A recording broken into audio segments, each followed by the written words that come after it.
They buried this knowledge and replaced it with fuel you have to keep buying. A thin sheet of metal found in almost every kitchen, lightweight, cheap, and disposable. But what if this simple material could make your fire hotter, stronger, and last longer? Because in survival, fire is everything. It cooks food, boils water, provides warmth, and signals for help. But starting a fire is only half the problem. Keeping it efficient is the real challenge. Most people build a fire and assume more wood means more heat. So they keep feeding it. More fuel, more effort, more waste. But in a real survival situation, resources are limited, and every mistake costs energy. Wood may be wet, fuel may be scarce, and time may be critical. This is where forgotten techniques begin to matter. Because long before modern tools, chemical starters, and compact gear, people understood something simple. Fire isn't just about flames, it's about heat direction. Because most of the heat from a fire is lost, radiating outward and disappearing into the air. And once that heat is gone, it's gone. So the real question isn't how to make a bigger fire, it's how to control the heat you already have. And that's where something unexpected comes in: aluminum foil. Not as fuel, not as decoration, but as a tool. To understand why this works, we need to look at heat itself. Fire produces energy in multiple forms, including flame, convection, and radiation. Radiation is the key. It's the invisible heat you feel when standing near a fire. Even without touching it, even without direct contact, that heat travels outward in all directions. And unless something stops it, it keeps going and gets lost to the environment. Ancient humans didn't have aluminum foil, but they understood the principle.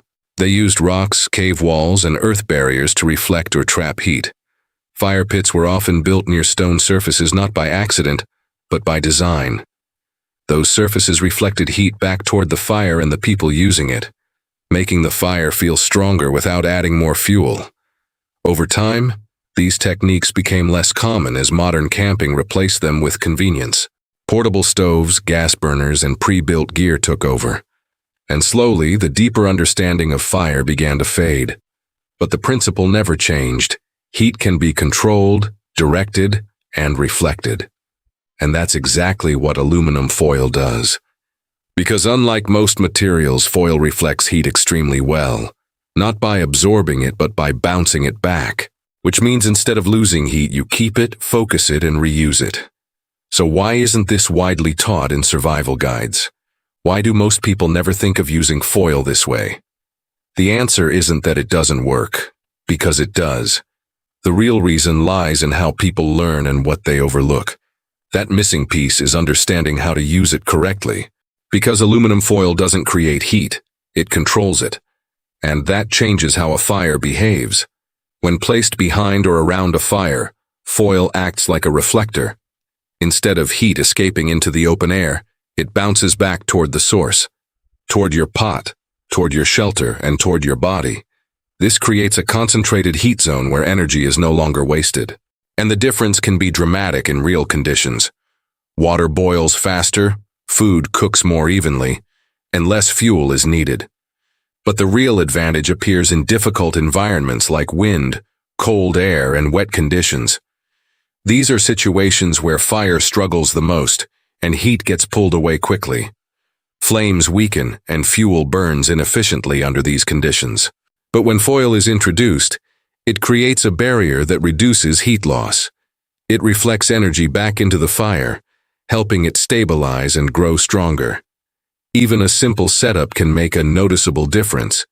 A curved piece of foil placed behind a fire acts like a directional reflector.